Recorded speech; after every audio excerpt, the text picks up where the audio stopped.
Il n'a pas Santola, Mimetalike, Slamer, Demeton, Fédération internationale, Fadi, Oye, Wajulishu, Belebelena Maya, Mimeke, Sababu, Koka, Nusunga, Kasangani, Alamahina, Aja Bastan, Travel, Ubangini, Udon, Hokmu Konaye, Umukona, Ulada, Utimana, Ofe, Kasangani, Wajulishu, Belebele, Yanamela, Bangoni, Jamine Bugula. Bakura Kunofon Flana au Betalike, Fonds de solidarité africain au cas la de la Siki, Camille session ordinaire à Takobisaba Ananina, à Baraokera, Faso Malikona, Nakanama Bamako, Faba Konana, Kasangani, au cas Bara la Benchogoui. Nineye Andonganye Bi, Bama Kunofono Konana, Kunofona Framinga, Kaula, Oye Bonanga, Chanina, Soni.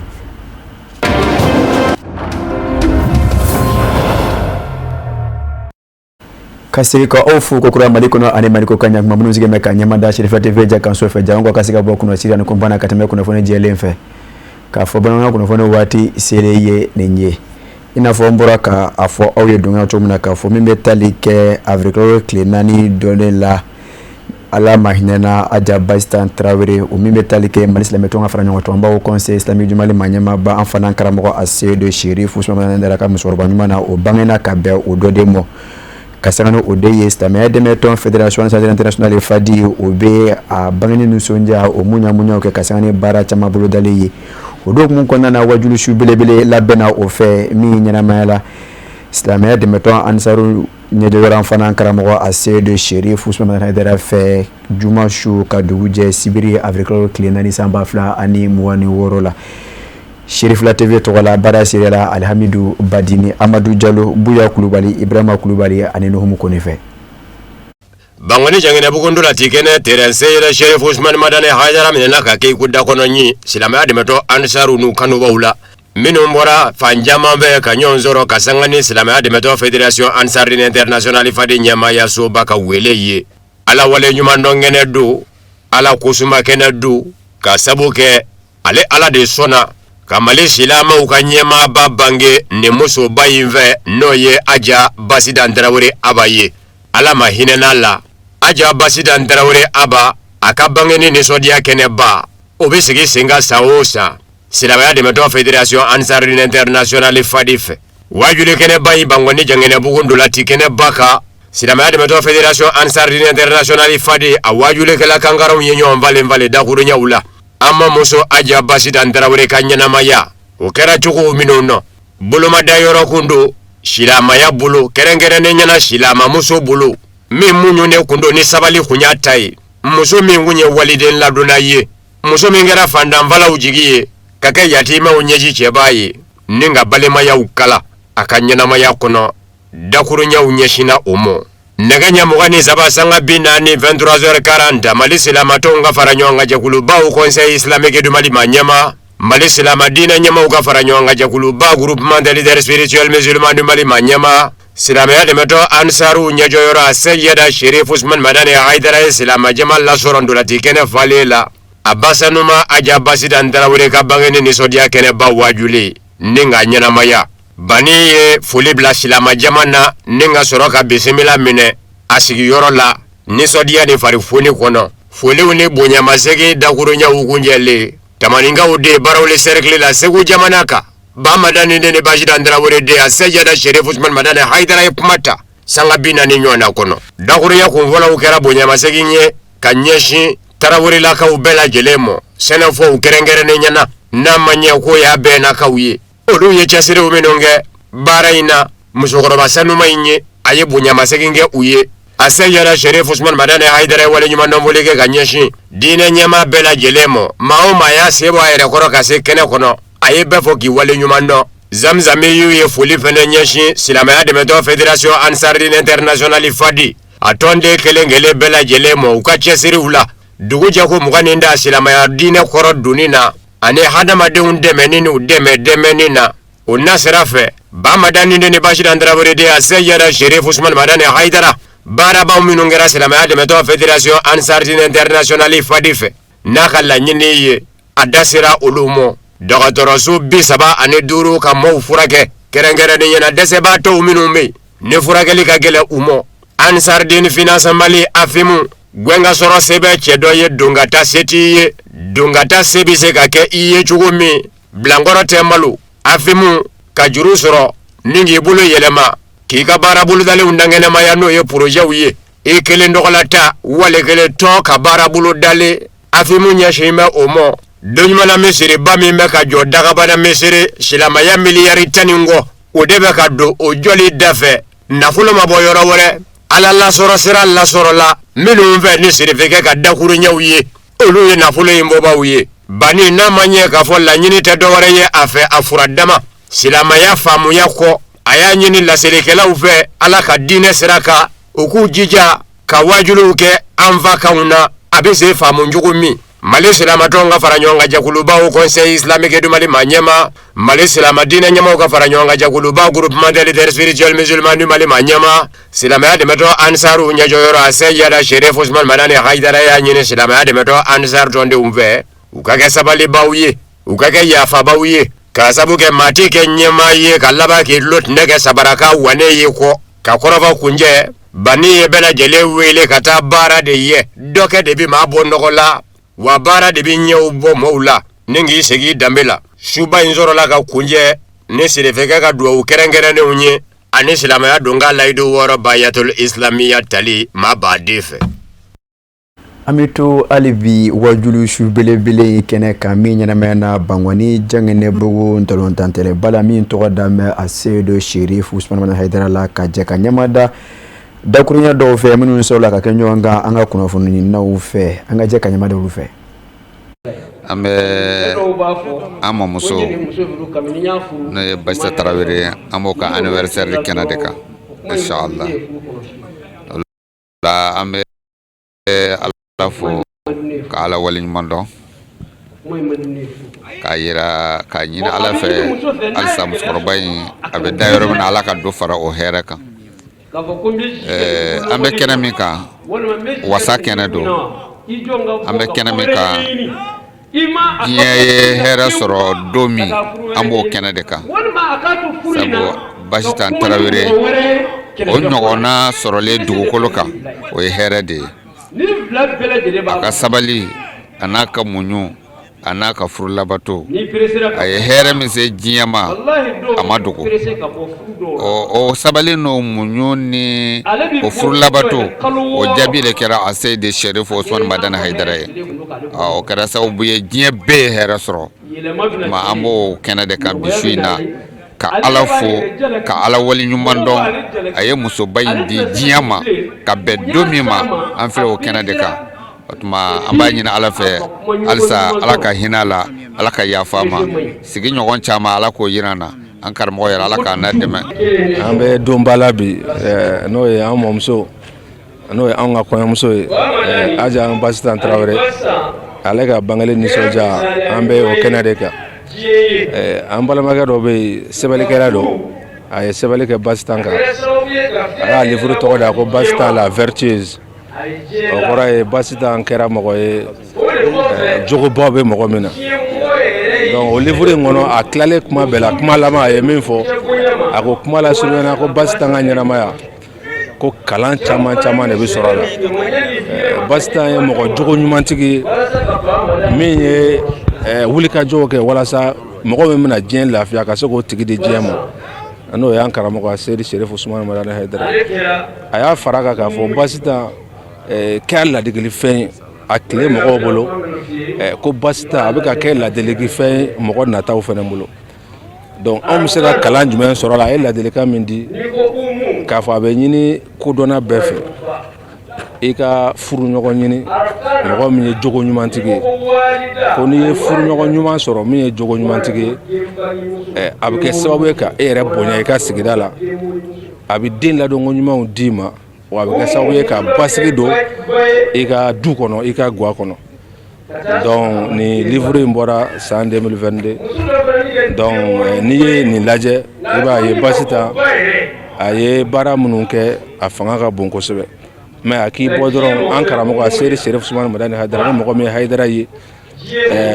i mana mangutu feve me bastanga i ba do ko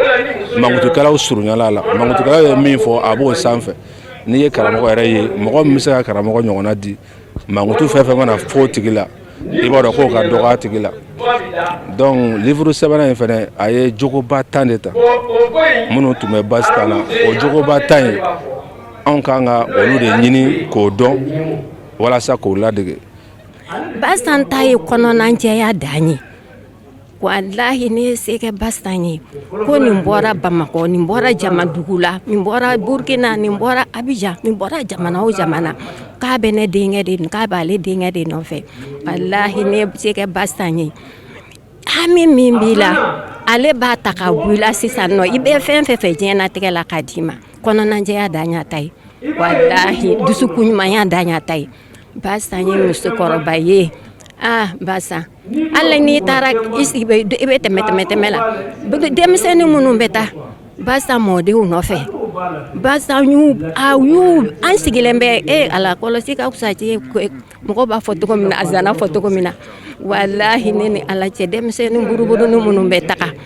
ni Basan bɛ fɛn fɛn kɛ a taw ye a b'a ka u ye a bɛ ko kabakɛnɛ wagati yɛrɛ mana se ne yɛrɛ sigilen don dɔ la kabakɛnɛ a ye wari bɔ denmisɛnnin nin bɛɛ kelen-kelen na a bɛɛ ka kabakɛnɛ wari a wagati y'a sɔrɔ kaba yɛrɛ da ka gɛlɛn dɛ walahi ne sigilen a ye wari bɔ ka don bɛɛ lajɛlen bolo musokɔrɔba ɲuman musokɔrɔba kɔnɔna di ala diɲɛnatigɛ yɛrɛ kɔnɔna wa tiɲɛna an ma ɲɔgɔnna ye awɔ an bɛ ala fo ka ala barika da k'a ɲini ala fɛ Basan an bɛ ala ka hinɛ la ala ka yafa k'a ma ala ka yen kusa ma yan an ma dɔn ala hinɛlen kɔrɔ dɔn ala dɛ mais duwawu an kɔni an ta ye ka duwawu kɛ ye n'o tɛ an b'a dɔn Basan bɛ yɔrɔ min na bi walahi hali n'a fɔra Basan ka bɔ ka na diɲɛ in kɔnɔ yan bi a bɛ hɛrɛ min na a tɛ na diɲɛ na ka ala fo ka ala barika da ka aw yɛrɛ fo ka aw yɛrɛ barika da an karamɔgɔ yɛrɛ si jan kɛnɛya ni laban ko ɲuman ala k'o da n'a ka denbaya ma hami ni kɛnɛ kan dogolen ni kɛnɛ kan da ala k'a bɛɛ lajɛlen nɔgɔya jama ɲuman nana hɛrɛ la cogo min ala ka bɛɛ ɲuman segin hɛrɛ la ten. Sinifo n'a ma ɲɛ k'a fɔ olu jɔra ka bon kosɛbɛ baara in la o fana kun sɛbɛ kɔrɔbɔ mɛn walasa ka na tali kɛ nin wajulu su belebele na min bɛ kɛ miiri ani tasi ye ka ɲɛsin ala ma hinɛ Aja Basitan Tarawele ma an ka jɛ ka ɲɛmada o ka kuma lasela fɛ an ka kunnafoniɲinaw ka kuma galamani na. Ala sɔnna an ye ni kapitɛni Seku Kɔnɛ o san mawuludu tɛmɛnen ale sɔnna k'an fara ɲɔgɔn kan ko sɛnɛfadenw ka don da kelen ka bɔ kelen kɛrɛnkɛrɛnna minnu bɛ Amsar kɔnɔ ala sɔnna an ye nin baara labɛn gurupu sanfɛ ka baaraba kɛ k'a ban o kelen an ye sɔrɔ minnu fara ɲɔgɔn kan n'o nafolo ye an y'a ɲini k'an bɛ yɔrɔ ɲini karamɔgɔ ye kɔrɔ naani o ye Korowari ni Mali cɛ ni karamɔgɔ bi tɛmɛ a n'a ka denbaya ka si a kɔnɔ an tol'o hakilina change la ala sɔnna Serifu ka anniversaire kɛnɛ sigila Sikɔrɔni ne taala o yɔrɔ la a don Seydou Diallo veste noire b'a la a bɛ ka kuma Serifu kan ka kuma Serifula kan ka kuma musokɔrɔba kan bon ne yɛrɛ sigilen miiri n ko ninnu bɛɛ ka anniversaire bɛ ka kɛ bɛɛ ka bangeli bɛ ka kɛ n ko est-ce que dusukun ma ɲina Basitan Tarawele kɔ o ɲɛ tugu la ne ye n to kɛnɛ kɔnɔ ye k'an ka président ba wele n'o kapitɛni Seku Kɔnɛ ye ala sɔnna ale y'a jira ko ne ye nin hakilina min ta nin ye ko ni mission bɛ sɛnɛfɔw bolo ko nin y'an ka mission ye ala sɔnna o yɔrɔ bɛɛ an sina k'an labɛn ka kɛnɛ sigi an bamuso tɔgɔ la mais ale y'a ŋɛniɲɛ siri ko ka ko nin kɛ k'an ka sa 100 sa o sa 100 sali la o ye ne bila ka taa n'a ye ka taa wari ɲini sa ɲini dugu kɔnɔ ka na n'a ye ala sɔnna an ye 1 fara kan k'a si ye san 100 ani san 1 alhamdulillah o nɔtugu la an ye anniversaire k'o kɔnɔ la sɛnɛfɔw bɛɛ tɔgɔ la gurupu kan ka sɔrɔ an ma ɲɔgɔn ye a ko kɛlen k'a ba sisan karamɔgɔ y'a jira k'an ni international ka jɛ ka baara ta ɲɔgɔn fɛ fɔ bi an n'u bɛ ɲɔgɔn bolo a ko la baara kunbaba minnu bɛ yen ne yɛrɛ de wulila ka don du kɔnɔ ka saga ninnu ɲini baara kunbaba minnu bɛ yen min bɛ se ka fɔ ɲɛna o de ye nin ye wa anw bɛ Basitan jate sɛnɛfɔ de o de la an b'o balimaya de kɔ quoi voilà ni ɲininkali gɛrɛ b'a bolo a bɛ se k'o fɔ ala ka hɛrɛ k'an ni yɛrɛ ala ka hɛrɛ k'an ni ya musokɔrɔba la ala ka hinɛ la an b'a fɔ sɛnɛfɔ bɛ n'an kɛ o sariya n'an bɛna logo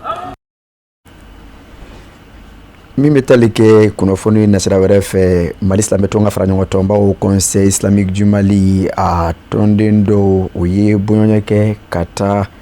ala ma hinɛ la Ismail Dramé ale ka denbaya la ɲarela kaw fɛ yen ka kɛ bɛn ani balimaya taama ye i n'a fɔ a ka nɔmɛ cogo min na alisilamɛ diinɛ kɔnɔna na o hukumu kɔnɔna na o conseil islamique du Mali tɔnden ninnu o bisimilala bonya ni karama kɔnɔ Dramé la denbaya kɔnɔ ani Cheikhna Amala olu ka kalandenw fɛ alisilamɛ diinɛ bonya bɛɛ lajɛlen kɔnɔ kala donna k'a fɔ taamaden ninnu cikan dɔ de lase tɔ o fɛ ka bɔ o conseil islamique du Mali ma ɲɛmaaba yɔrɔ an fana karamɔgɔ Asseyidu Sherifu Usmane Hayidara min laɲiniba ye ka se ka jamana in diinɛ ɲɛmaaw bɛɛ lajɛlen fara ɲɔgɔn kan ka don da kelen fɛ ka bɔ da kelen fɛ janko diinɛ ɲɛmaaw ka se ɲɔgɔn minɛ ka taama kungilenna kelen na ka kan kelen fɔ janko alisilamɛ diinɛ ka se ka kɛ bɛn ani basigi sira ye cogo min na ba maliba min ni an bɛ a la bɛn ni basigi ka se ka na a la diinɛ ɲɛmaaw ka se ka o jɔyɔrɔ fin a la o hukumu kɔnɔna na an ka jɛ ka ɲɛmada dakurɛ fila fɛ min sɔrɔla ka bɔ o ka taama yɔrɔ. O conseil ɲɛmɔgɔba n'o ye Seydou Usmane Hayidara ye ale ka cikan de b'an bolo a ka cikan b'an da kɔnɔ a ka taamasen b'an kɔrɔ nka an bɛ ko min na a ka bon haut conseil kelen ma parce que haut conseil tɔn de ye objectif ni laɲini min ye Mali silamɛ bɛɛ ka d'a kan kojugu bɛ mɔgɔ kalan Mali silamɛw nin waati laban ninnu na Ala ye lajarabiliw se an ma kosɛbɛ i n'a fɔ lajarabili selen don silamɛ yɛrɛ ma diɲɛ kɔnɔ cogo min donc anw fana fɛ yan bɛɛ kunjɛ ye ko ne tile bɔrɔ bɛɛ bolo bɛ kunna minna de la Mali de ta bɛ anw intéressé farafaraliw fɔnkɔɲɔgɔnɲɛw fo ka taa ɲɛdonw ta ka ɲɛsin diinɛ yɛrɛ ma ka da kɔfila kan diinɛ yɛrɛ kɔnɔ baarakɛlaw ka farafarali an n'olu ka ɲɔgɔn labila ni ɲɔgɔn buruja xutubaw la wajulikɛyɔrɔw la réseau sanfɛ o nɔ b'a la filanan fo maa minnu tɛ diinɛ yɛrɛ kɔnɔ n'olu tɛ diinɛ yɛrɛ mɔgɔw ye olu nana jɛfarinya sɔrɔ ka ko caman da bi ka ɲɛsin diinɛ ma an ka jamana kɔnɔna na donc o bɛ se ka kunbɛn cogo jumɛn ye an ye baara caman k'o la o taamasen de b'an kɔrɔ an bɛna sortie min kɛ o la ani labɛn minnu b'an bolo la a yera o ti ɲɛ maa minnu kɔ kulu minnu kɔ o la belebeleba dɔ ye an ka nin zawiya in ye n'o ye an fa n'an mɔkɛ n'an karamɔgɔ n'o ye an fa Buye ka kalandenw ye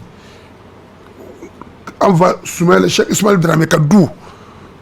ka na tabara dɔ ta ka wuli ka se olu ma o zawiya kɔnɔna na n'o ye Cheikh Ismail ka famille n'o ye an fa Buye an ka cɛkɔrɔba Ala ka jɔ ɲuman n'o ye Ala ka waliju ye n'o ye Ala ka kutubu ye n'o ye Cheikhna Ahmadu ye o ka kalandenw ka sabara don a de la ka na se olu ma u dagaro bɛ min ɲarela yan ka o ko bonya ta ka da olu kan taamasen minnu b'an kɔrɔ programme minnu b'an bolo dɔw kɛra a la tɔw bolo dalen don o taamasen de b'an kɔrɔ Seydou Usmane Hayidara tɔgɔ la haut conseil islamique du Mali bɛɛ lajɛlen tɔgɔ la baara in kɔni kɛ bɛ haut conseil mais Mali silamɛ bɛɛ ka cikan de don i bɛ haut conseil la o tɛ haut conseil la o a fɔra ko an ka se bɛɛ de ma ka bɛɛ da don a la ka bɛɛ bonya don a la fo ni min yɛrɛ bɔ a la mais anw kɔni ka se bɛɛ ma k'a bonya se bɛɛ lajɛlen ma o taamasen de b'an kɔrɔ n kun y'a fɔ kuma ɲɛbila la cogo min serifuw ka bonya kɔnɔ u ka huruma kɔnɔ u ka hidima kɔnɔ komi an dɔgɔkɛ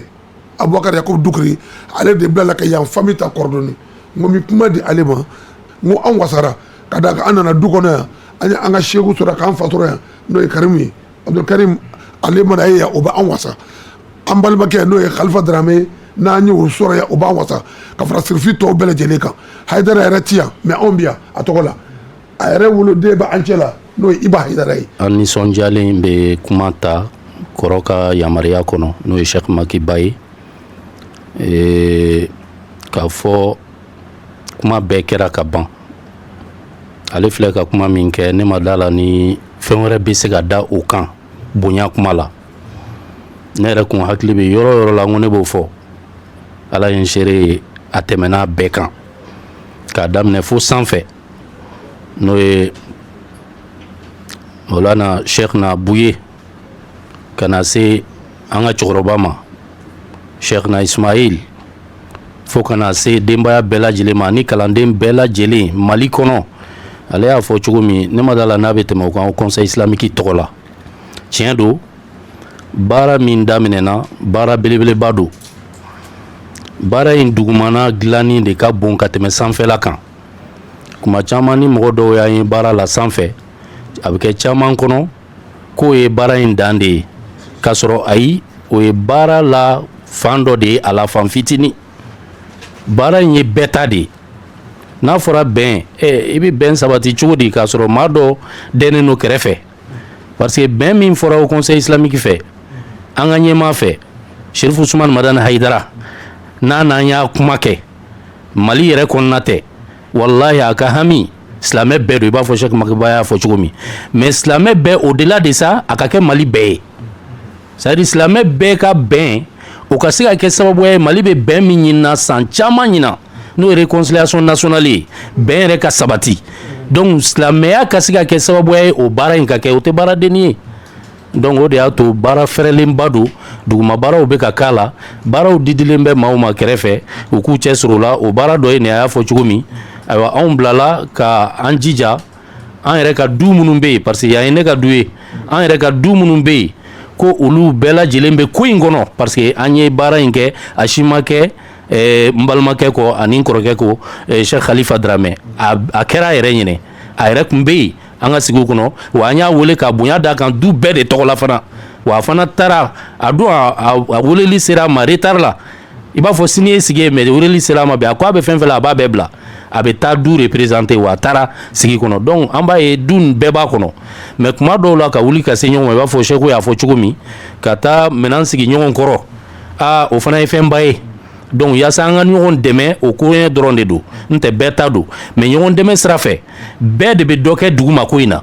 wa Ala bɛ bɛɛ ɲininka lahara i ye mun k'a la e yɛrɛ ni Ala cɛ e b'a dɔn k'a fɔ n'i y'a ye an lafula silamɛya lafula ka se bi ma ko maa damadamanin dɔrɔn olu bɛ ka ɲɛ sɔrɔ bi silamɛw la Mali kɔnɔ ka kulonkɛ kɛ silamɛw la ka kulonkɛ kɛ silamɛya la vraiment ni bi anw yɛrɛ bɛɛ b'a dɔn k'a fɔ ko in a sababuya bɔra anw yɛrɛ la n'o o dilanni daminɛna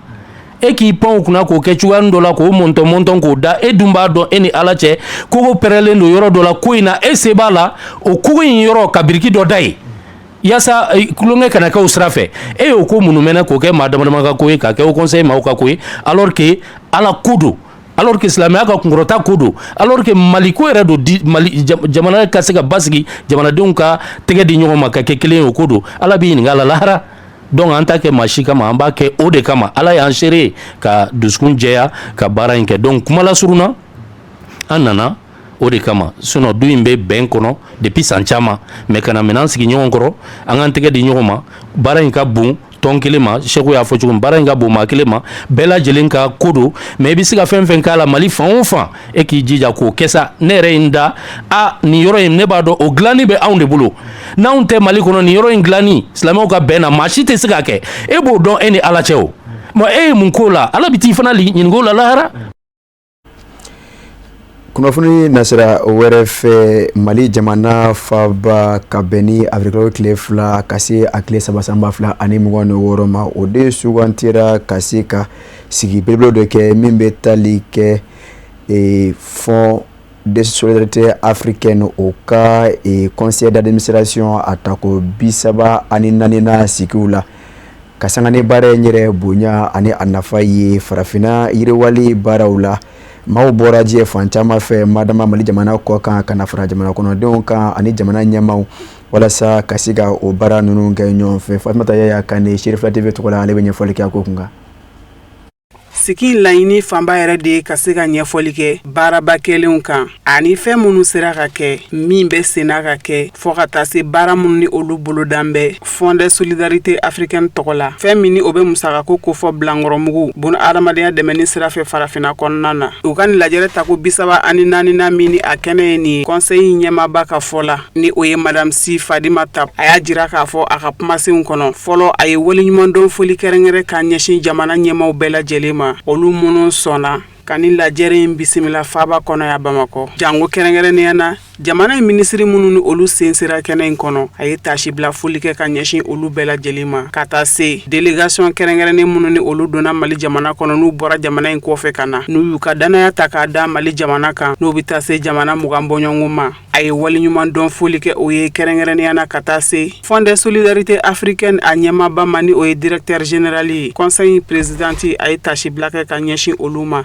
ni ka sɔrɔ ka ɲɛfɔli kɛ sigi kun kan ni o de bɛ tali kɛ u ka baara bolodalenw baara kɛlenw minnu boloda mɛn a tɔ tora mun ye u bɛ mun kan ka kɛ ko jaabi minnu ni olu sɔrɔla san tɛmɛnen baaraw la k'o kɛra nimisi wasaw ye ni maa tɛna ɲɛna min kɔ a da sera ma kɛrɛnkɛrɛnnenya na Fond de solidarité africaine a sera ka baaraba minnu kɛ sɔrɔko binakun kana na musakakow a ye ɲɛfɔli kɛ o kan. Conseil d'administration a ɲɛmaaba ye waleɲuman dɔn kɛrɛnkɛrɛnnen kɛ ka taasibila kɛ hali bi ka ɲɛsin direction générale ma ka bilasiraliw kɛrɛnkɛrɛn ka ɲɛsin a cakɛɲɔgɔnw bɛɛ lajɛlen ma ni ka jira k'a fɔ ko sigi sen fɛ bɛɛ mana kɛ hakilina o hakilina minnu kan ko a hakili b'a kan olu na se ka ta ka baara kɛ ni o ye minnu ni olu bɛna ɲɛtaaba di Fond de solidarité africaine yɛrɛ ma farafinna kɔnɔ. Fond de solidarité africaine a ɲɛmaaw la minnu ye kuma galama ta u ye waleɲuman dɔn kɛ ka ɲɛsin hali bi u cakɛɲɔgɔn jamana tɔw bɛɛ lajɛlen ma ka nimisi wasaw jira baara minnu ni olu sera ka kɛ jaabi ɲuman sɔrɔ la o la u ma ɲina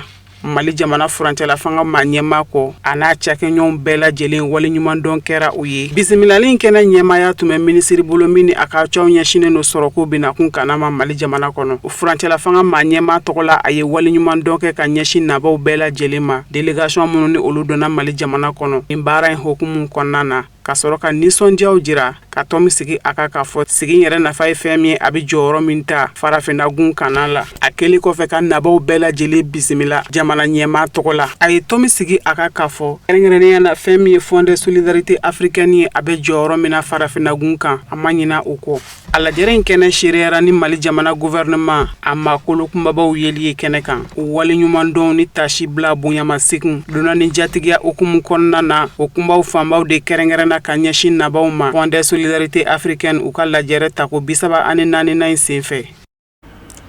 Kulu min sigilen bɛ Mali jamana kasobo kɔlɔsibaw fɛ mutuelle des surveillants des prisons du Mali ka sanga ni o ka baaraw boloda cogo ye o ye o ka ladalasigi assemblée générale a ta ko 18 baaraw kɛ ka bɛn ni sibirido avril tile 4 sanba 2026 ye Banangabugu kaw fɛ kalodonna k'a fɔ ka sanga ni sigi jɔyɔrɔ ye o ka kulu ɲɛta la a seriyala tɔndenw fɛ ka bɔ Mali jamana fantan naani bɛɛ lajɛlen fɛ laɲiniba min yɛrɛ bɛ sigi la o de ye ka se ka kɔfilɛ kɛ ka sanga ni baarabaw ye min sera ka kɛ o fɛ sanba 2025 kɔnɔ a ka ja ka jɛ ka sira kura taama ɲɔgɔn fɛ ni hakilina jagabaw ye ka ɲɛsin o ka jɛkulu yiriwali ma Lala Kuyate Ablaye Jara olu ye a seereya Shirifla TV tɔgɔ la. Maa minnu bɛ Mali kasobonw olu kɔlɔsi olu ka dɛmɛ jɛkuluba min bilalen no sen kan n'a bɛ fɔ a ma mutuelle des surveillants des prisons du Mali olu ka ni san sigiba in n'a bɛ fɔ a ma assemblée générale a kun de ye ka se ka na walawalali kɛ u ka san tɛmɛnen baarakɛlenw na yaasa u ka se ka kɛ sababu ye u ka hakilina falen kɛ u ka sankura baara bolodalenw kan togo min na u ka se ka yamaruya sɔrɔ ka baara bolodalen kuraw olu waliya ko n'i y'a ta k'a lajɛ san tɛmɛnen baaraw ko wasa sɔrɔlo kɔnɔ kosɛbɛ barika da kan musaka minnu bɛ fara ɲɔgɔn kan ko n'i y'a sigi 100 sara la a bɛ se k'a fɔ ko musaka bɔtaw sera fo 98 n'a kunkan fɛn ma. San tɛmɛnen an bɛ Ala barikada ni nimisi wasa sɔrɔla kosɛbɛ parce que cotisation mun a y'a mɛn discours kɔnɔ k'a fɔ taux de recouvrement ye 98,66% ye o bɛnna 31 décembre 2025 ma san b'a sɔrɔ o tɔ yɛrɛ recouvrer la kaban donc nimisi wasa sɔrɔla mais adamaden baara de don donc sigi yɛrɛ kun ye pour que ni fili minnu b'a la o k'o fɔ an ɲɛna an k'o lakile yanni san wɛrɛ sigili cɛ. K'ali n'o y'a sɔrɔ wasa sɔrɔla san tɛmɛnen baaraw kɔnɔna na nka hali bi ko laɲini kɛrɛnkɛrɛnnenw b'u la yaasa jɛkulu in a bɛ se ka taa ɲɛ cogoya min na u y'u da don o laɲiniw na k'o walawala u ka ɲɛmaaw ɲɛkɔrɔ yaasa fɛɛrɛ jɔnjɔnw ka se ka sɔrɔ u la o kɔfɛ u ma ɲina u tɔɲɔgɔnkɛ Dawuda Konate ale fana ka lahalayaw kɔ ni ale yɛrɛ ye maa minnu bɛ kasobonw kɔlɔsi olu ka lapasalikulu ma ɲɛmaa ye n'a minɛlen do k'a don bɛrɛ la o bɛ waatinin bɔ. Laɲiniba mun banna o ye adhésion ko de ye an ka association na parce que an ka jɛkulu in surveillant des prisons dɔrɔn de ka jɛkulu don mɔgɔ dɔ y'a ɲini k'u bɛ don mais gafe minnu bɛ yen gafew ko surveillant des prisons dɔrɔn bɛ don jɛkulu in na hali n'a jara mɔgɔ ye ni gestionnaire ka baara jara mɔgɔ ye i tɛ se ka don n'i ma kɛ surveillant des prisons ye or an ka kɔɔri in na recrutement ka suma dɔɔni hali recrutement kɛra formation ka ca i b'a dɔn sɔrɔ sariya b'a la fɛn caman b'a la donc mana formation daminɛ yanni u ka tila u bɛ se ka san 2 san 3 ɲɔgɔn kɛ k'a sɔrɔ u ma don production na fɔlɔ donc o gɛlɛya de b'an kan kosɛbɛ i n'a fɔ i y'a faamuya cogo min na an y'a fɔ discours kɔnɔ ni direction bɛ se k'an dɛmɛ pour que réellement an bɛ se ka adhésion in sɔrɔ facilement cogo min na ka laɲini kɛ ɲɛmɔgɔw fɛnɛ fɛ pour que tali bɛ se ka caya cogo min na corporation na voilà n'o tɛ école ninnu directeur yɛrɛ bɛ an ka bureau kɔnɔ a fɛnɛ bɛ baara la fo tɔndenw ka da ɲɛmɔgɔw la c'est vrai o dalen b'an na mais u ka toujours ka dɔ fara kan i bɛ wari bɔ ka don mun kunkɔrɔ normalement n'i ma da tigi la i tɛ sɔn sara de don an bɛ sara de tigɛ directement ka kɛ fɛn ye donc u ka dan na an fɛnɛ sigi kun ye pour que k'o nimisi wasa de ye. Kasobon kɔlɔsibaw ka ni dɛmɛjɛkuluba in u ka baara ɲumanw olu fora kosɛbɛ u tɔɲɔgɔn dɛmɛjɛkulu tɔw fɛ minnu tun bɛ kɛnɛ kɔnɔna na u y'a yira k'a fɔ hali bi k'u ka to ni sira ɲuman in kan yaasa don n'a nataw la jaabi ɲumanw wɛrɛ ka sɔrɔ minnu bɛ tɛmɛ ninnu fana na. Kasobon kɔlɔsibaw olu ka dɛmɛjɛkulu ka assemblée générale in ta ko 18 na a kɛra waati kɛrɛnkɛrɛnnen u ka cɛsiri n'u ka wulikajɔ o wali ɲumandɔn foliw ka se ka kɛ u la u ka ɲɛmaw fɛ. U ka ɲɛmaaba yɛrɛ a ka kɛnɛ dayɛlɛn kumaw kɔnɔna na a y'a yira k'a fɔ k'a ye faamuya sɔrɔ u ka laɲiniw na wa ko ni Ala sɔnn'a ma laɲini ninnu na ta ka se a seyɔrɔ la yaasa fɛɛrɛ jɔnjɔnw ka se ka tigɛ u ka gɛlɛyaw la. Mutualité tɛ fɛn wɛrɛ ye organisation de don bɛn u k'u kɔnɔna de la donc surveillant ye o mutuelle créé bɛn u k'u kɔnɔna de la donc ani sariya kɔnɔna na donc comme an de bɛ baara kɛ ɲɔgɔn fɛ an ka ɲɔgɔn ka degun partager ɲɔgɔn fɛ ani ɲɔgɔn ka hɛrɛ o don se ka kɛ ni musaka ko tɛ donc an ko ni mɔgɔ fɛn fɛn ni kɔni donna an ka kɔɔri la vraiment i bɛ don a la vraiment prélèvement bɛ kɛ sara kalo o kalo prélèvement bɛ kɛ o de bɛ bila bon bureau dɔ bɛ ta ka o wari gérer ka ɲɛ parce que jama ka wari n'i ko k'i b'a mara ni danaya t'a ko la a tɛ taa ɲɛ donc c'est pourquoi san o san jagoya an ye bureau mɔgɔ minnu sigi o ka na ɲɛfɔli kɛ pour que an k'a dɔn an bɛ wari min bɔ a tacogo a ka ɲi wa a man ɲi an ka se k'o dɔn foyi tɛ diɲɛ kɔnɔ bi gɛlɛya tɛ min na mais an bɛ fɛɛrɛ bɛɛ kɛ pour o gɛlɛya ninnu an ka se ka fɛɛrɛ sɔrɔ a la. K'aw ladɔnniya k'a fɔ ko ni sigiba in assemblée générale a seereyalen kun don Kasobon kɔlɔsibaw maa minnu b'u ka nin dɛmɛjɛkuluba in kɔnɔna na n'o ye mutuelle des surveillants des prisons du Mali ye o maa caman fɛ minnu bɔra Mali fan caman kɔnɔna na. An bɛ bɔ Mali jamana kɔnɔna na dancɛw sigiyɔrɔ kɔfɛ ka taa bisimila minɛ kɔnɔwarikaw fɛ yen k'aw ladɔnniya k'a fɔ ye silamɛya dɛmɛtɔn ani sɔrɔɲɔgɔn fana an karamɔgɔ Aseyidu Serif Usumani Haidara ka wolokansigi Aseyidu Serif Ahmed Tijani Haidara a bɛ diinɛ lase minnu salola kɔnɔwari jamana kɔnɔ a bɛ tile damadama bɔ lakota tɛmɛnen kɔfɛ min kɛra kunkɔrɔta ani wasa ye taamadenw min ɲɛkun bɛ Bani ka wolokansigi bolo o ye o kunda Gaɲuwa kan ka ladɔnniya k'a fɔ o ye o seli ye Gaɲuwa maaw de bɔra ka caya ka fara silamɛya dɛmɛtɔn ani sɔrɔ ka jango ka se ka Zamzam y'u denkɛ ni a taamaɲɔgɔn bisimila ka don bonya ani karama kɔnɔ ka bɛn ni jumadon avril kalo tile 3 ani 26 ye Sherifla TV tɔgɔ la lasigiden kɛrɛnkɛrɛnnen o de ye Jakariya Danbele ye a bɛ lakale kafoɲɔgɔnya basili fɛ. Nin tournée ka se ka silamɛya diinɛ baro sigi jɔn ɲumanw ye u hakili jigi dali masa kumakan sanumanw kɔ a labɛn kɛra Fédération de Go fɛ Côte d'Ivoire jamana kan ka wele bila alisilamɛya dɛmɛtɔn Ansaru ɲɛjɔyɔrɔ denkɛ ma an karamɔgɔ Aseyidu Serif Ahmed Tijani Haidara a ka n'u tulo nɔgɔ bɔ lakota kɔfɛ yen min ni bisimilaliw kɛra ka baara caman boloda k'an bɛɛ dalen kɔfɛ lakota baya karamɔgɔ denkɛ n'a taama ɲɔgɔn u nana don Gaɲuwa kɔnɔ Fédération de Go ka bɛn ni jumadon ye nɛgɛ kaɲɛ 18 gosilen kɔfɛ dali masa sɔnna u donna sanji kɔrɔ nka sanji ma foyi bɔ Ansaru an'u kanuɲɔgɔn ka layidu dafa la u bɔra i n'a fɔ komi kɔnɔkulu ka kunbɛli kɛnɛ labɛn Sirifukɛ n'a taamaɲɔgɔnw ye k'u bisimila k'u dangana wa u bɛ kun san kɔrɔ alisilamɛ ɲumanw de bɔra ka caya sufɛ kokura kun ka ɲɔgɔn sɔrɔ wajulu kɛnɛ kan walasa an karamɔgɔ den bina laseli min kɛ u ka se ka n'u sigi n'u tulo kunnandiw ye k'a lamɛli kɛ k'a labaara ka ɲɛ o wajulu laseli kɛra baya karamɔgɔ den fɛ i n'a fɔ komi a kofɔlen kun do programme kɔnɔ cogo min sanji m'a bali Ansaru ni kanuɲɔgɔnw maa fɛn fɛn kun bɛ kɛnɛ in kɔnɔna na bɛɛ lajɛlen y'i ka nimisi wasa de jira ka da kɛnɛ yɛrɛ sigicogo kan min kɛra wasa ye ka labana kira mɔden sanuma n'a nɔrɔ min nan'i sen jɔ u ka dugukolo kan k'o kɛ barika ye o kɛra sababu ye ni ka sigi tɔ in y'an ka bonya k'a nɔrɔya n'a ma ɲɛ k'a fɔ duwawu nun ta yɔrɔ ye Sirifila bulonda ye Ansaru ni kanuɲɔgɔnw u ma sɔn ka bɔ kɛnɛ kɔnɔ n'u m'a ɲini baya karamɔgɔ denkɛ fɛ a ka dugawu sanumanw don u ye. An bɛ masa nin fo ka waliman dɔn Ala yɛrɛ min sɔnna ka waati nin yira aw na k'an karamɔgɔ den di an ma yan an taara a kunbɛ ka na a kɛra wasa ani barika de kɔnɔ vraiment an ye nisɔndiya caman sɔrɔ a ka sababu jumɛn mɔgɔ caman taara a kunbɛ ka na san ye ANPC mais o ma fɛn tiɲɛ baara kɔnɔ donc vraiment an bɛ se ka ɲɛfɔli k'a la dɔrɔn o kɔni ye kunkɔrɔta ani wasa an ye o de sɔrɔ baara nin kɔnɔ an ye jateminɛ min kɛ a la bon alhamdulillah a kɔni a ka fɔ ko karamɔgɔ den kɔni bɛna anw fɛ yan bagaba o de ye mobilisation de anw fɛ yan bon munna ni yɛrɛ y'a ta kɛ filɛ anw fɛ yan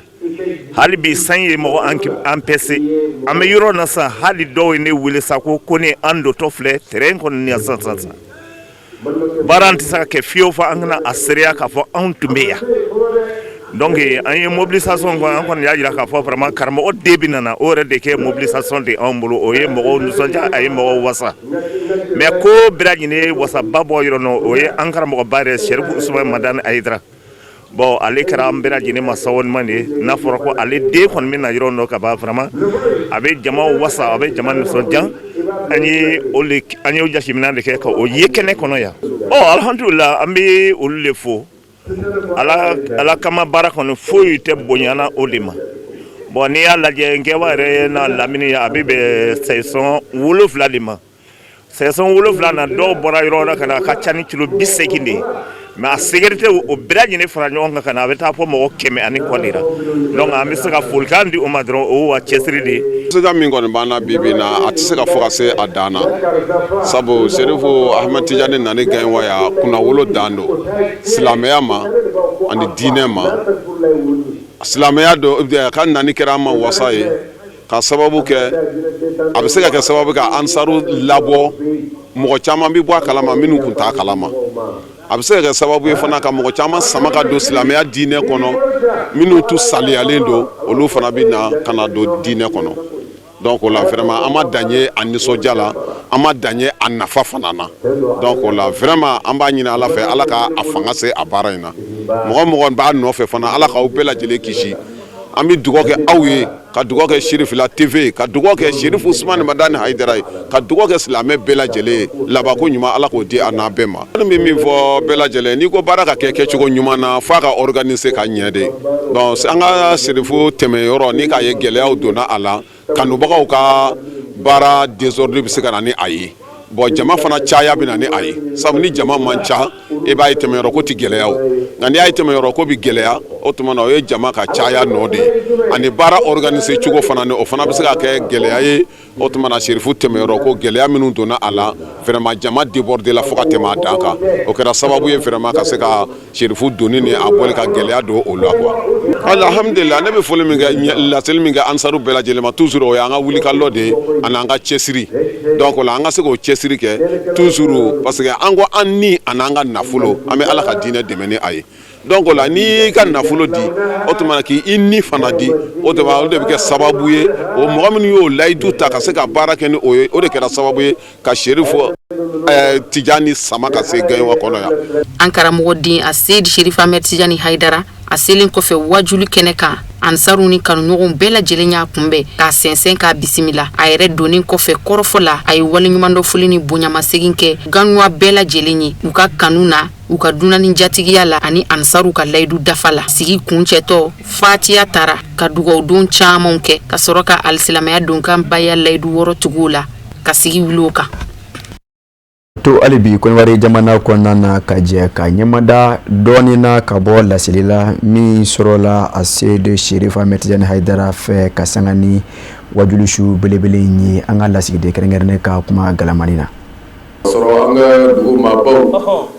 y'u ka baaraw bila ka an kunbɛn yan ka fara dugu den bɛɛ kan an baw kan an ka cɛkɔrɔbaw kan alhamdulillah o kɛnɛ kan min ye an bisimila silamɛw bɛɛ tɔgɔ la diinɛ tɔgɔ la o kozini ɲɛmaa ye ani ka fara maratigiw tɔgɔ la an bisimila an ka imamba fɛ alhamdulillah k'a fo ka silamɛ bɛɛ fo a tɔgɔ la ka tila ka an mɔgɔɲɔgɔnw bɛɛ lajɛlen fo a tɔgɔ la alhamdulillah an bɛ taama min kɔnɔ Jamiatu Ansarul Islami ka laɲini don وأجل سيد الشريف عثمان مدان حيدرف أكاد دين دودي كان أبوه ويه أمو تامد إلى كوت ديفوار كونو على سونا كأن يمندو أم بدو فيا غير كونو ودام بانغا إمام فو أكاد كويا مجيا غا أي كانوا يرعانا أي كنيا يرعانا أي بلما يرعانا كولي كبارو بلا كما أنكم به من كنين كانيا أسرع بعضو وكفى كأنغا مرتبو فو أني أمبدي من أمبورا كما من كنين كا أنغا ونورا بلو تغلا أنغا دينا يمغو تغلا أنغا فاري أنغا مرين وكتشيو الله سرا كنكا أنيا مي بسم الله كامين كا أم بسم الله دوين كونويا كو بسرا بيعربو هيرا بيعربو على كاندي على وبما وكتشي كونر الله سبا أوفى كانوا نكرينكا أو سرا كانوا يرالي الله أكبر كنا وسارا كانوا يرالي أم كنت كنا كايا أم كم سكنا نسامي نعنيا نايا مانغامي كافو أسام بسكنا كمؤون تو أوننا كبسي كسبتي كافو أمي فكا على تلامي مؤون متى دبل بانكولو nga foyi ti bonya ala koma ballik baldo de foyi ti bonya ala koma présent nyagandu nena le kun kumana an kun be wajule sigi cogo min gayo dugu kono ka shini shu kono o labɛn de kun be sena an y'o de fɔ ngo kanuyon ga bota kumbali kera cogo min ka fɔ an ka don gayo duguba in kɔnɔ ka tila ka bɔ laseli ma se ka kɛ ngo ka gɛlɛ o ko fɔ n'a kɛra repos temps min bɛ an bolo ko ni an jɛna n'a ye ka o de di yan ma an ko basi foyi t'o la bɔkun ye kelen dama de ye an bolo o de ye mɔgɔw ye an kanu ni tɔgɔ min ye ka fɔ ka lamɛnni kɛ ala taala ko tile kelen min b'an bolo repos la wala an bɔkun ye nin baara in ye o ka ci se o ma ko an bɛ su in na siya ni wajibi ma kɛ ka sini su kɛ ka sɔrɔ ka sira ɲini nka ala ni ce ala ni ce a kanubaw a ka diinɛ kanubaw olu ma san ye ko fɛn don o de la an delila ka nin fɔ san tɛ sɛbɛ ko sa olu b'a dɔn dɛ a t'a sa san kana ka tigɛ mɔgɔw kan ka wajuli kɔnɔ a t'an dabali ban san delila ka an sɔrɔ nin kɛnɛ ɲɔgɔn dɔ kan ani lamɛnbagaw an bɛɛ y'a kɛ ɲɔgɔn fɛ fo ka taa fori olu b'a don o la nin kɛnɛ in kan ka su ye nin waati in na nin ye wajulu bila ɛri de miniti tɛmɛna nka nin kɛra wajulu daminɛ ɛri de mɔgɔw fɛ yan o ye ci sama an ma an yɛrɛ bolo sini n de ta bɛna kɛ nka ci samana ko mɔgɔw ma taa ko mɔgɔw sigilen don ka kɔnɔli kɛ o bɛna min mɛn la a sara bɛ ala bolo ala ka nin kɛ an ni aw bolo da fana b'an sɛnsɛn kan kun da diɲɛ fan wɛrɛ kibaruyaw k'an bila k'ale karamɔgɔ Musa Fɔnba fɛ.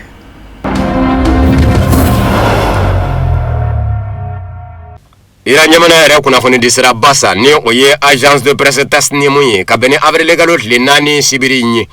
a ko a ye kunnafoniw minnu bakuruba sɔrɔ ira ni Amérique cɛ mankan in nɔ o ye k'a fɔ drone filaw minnu lajiginna ira jamana kɔnɔ ko kunnafoni kunfɔlɔw kun y'a jira k'a fɔ Amérique jamana drone filaw do n'u marquew ye MQ9 repère ko nka sɛgɛsɛgɛli bɛɛ lajɛlen kɛlen kɔ drone ninnu lajiginnen kun ka Iran fɛ kunnafoni falenna ka sabu kɛ kɛlɛkɛ minanko ɲɛdɔma ŋanaw kɛlen ka jatebɔ kɛ a ka a yira ka fɔ drone fila ninnu kelen de ye MQ9 repère ye tɔ kelen dɔ o bɛ wele ko Wing Long Chine jamana drone dilanlen don fanga min bɛ a drone jɛya in na ani Iran jamana drone Shahed 129 de bɛ sanga fanga la ka sabu kɛ a bɛ se ka mɛn sanni dugu cɛ ka sɔrɔ a mansinw ma sa ni batiri b'a la ko bɛ kuran d'a ma o batiri ma ban a bɛ se ka munumunu zalo kɛ ka yɔrɔw bɛɛ lajɛlen jaw ta ka ci a bɛ se ka bundeli yɛrɛ fɛnɛ kɛ wa ko drone in fɛnɛ a dɔn bɛ Iran jamana fɛ ka fɔ Iran jamana sigiɲɔgɔn jamana caman arabula jamanaw nɔ i n'a fɔ Saudiya jamana ni Émirats Arabes Unis drone in bɛ olu bolo ko Iran jamana ka sɛgɛsɛgɛliw ma na dangɛnɛmaya k'a fɔ drone fila lajiginen ninnu kun tɛ Amérique jamana ka dronew ye nka Saudiya jamana ni Émirats Arabes Unis dronew don k'a b'a jira Iran jamana na k'a fɔ Saudiya jamana ni Émirats Arabes Unis jamana u y'u ka jamana bila ka n'u yɛrɛ sɔrɔ Iran jamana kunana n'u ka dronew ye o b'a jira k'a fɔ kɛlɛ min filɛ nin ye senna Amérique jamana ni Iran cɛ arabula jamana dɔw donna na ka ban ni o ye Saudiya ni Émirats Arabes Unis ye wa o de bɛ kɛlɛ juguya fana dɛ Iran jamana ma ɲɛmɔgɔw ka fɔ la ko bawo ko Iran jamana sigin b'a kan k'a fɔ bi arabula jamana ninnu caman gɛnbɛ k'u ka dugukolo labila Amérique jamana ye dogodogonin dugu la u k'u ka surasiya daga ye wa o surasiya daga yɔrɔw de bɛ ka Iran jamana fɛnɛ bon wa ko ka k'o to o cogo rɔ sa ni min ma fara kɛlɛ kan o tɛna bɔ a la wa Émirats Arabes Unis jamana ni Saudiya jamana k'a dɔn k'a fɔ Iran jamana tɛna to tajuru sarabali ye ko in nɔ wa ni Iran jamana ko k'a b'a tajuru sara Saudiya jamana ni Émirats Arabes Unis jamana la a tɛ kɛ ko nɔgɔn ye u bolo bawo a dɔn bɛ k'a fɔ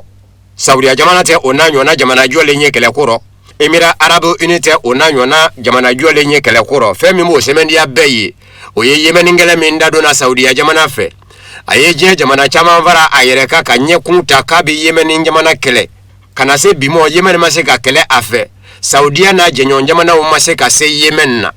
ko kuma ko Iran jamana kɛmɛ ka kɛlɛ fɛɛrɛ min boloda nin ye n'u k'a ma ko menace asymétrique wale kele guerre asymétrique